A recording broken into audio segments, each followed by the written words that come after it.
2003, the Nordics told me, go back in hundreds of year steps. That's not necessarily astrology, but in an 800-year cycle, we're there again. 1233 was when the Mongol-Jin War got going and the Mongols invaded China. At the other date, 1133, King Henry I, King Henry II, the handover. And also 1233, the Pope Gregory IX and the Dominican Inquisition starting to go after the Khazars.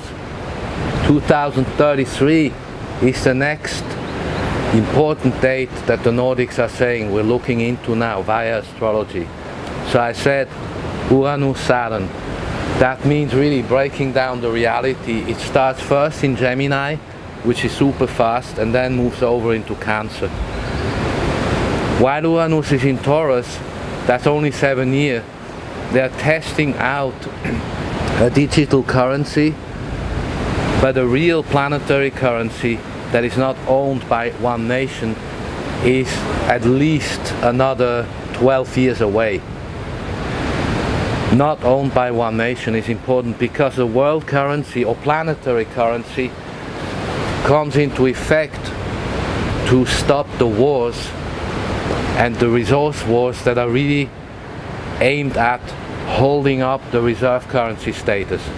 Once this system of reserve currencies is replaced by a planetary currency, which I'm looking at 2031-33 more or less, then we will have the real change also in technology, and that matches with the astrology Uranus Pluto, everything we discussed in the past series. The internet itself, as I explained, is like a platform on which everything else will be established. But the internet as we have now is very fragile, technically very, very fragile. A solar flare will take this out. Other nations, for instance Russia, have done their own research. They say they have their own internet, and if a solar flare takes everything out, they are confident they have the solution.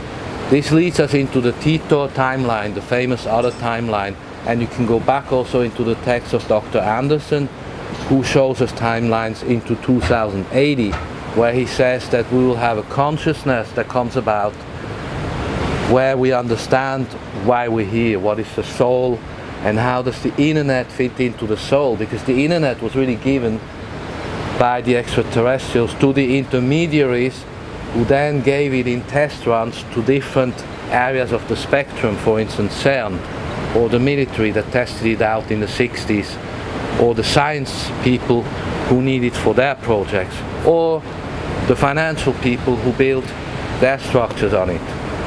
So this is what's going on in this astrology. It began in 2009 with the Uranus Saturn opposition and will come to an ending, a synodic cycle ends by 2033.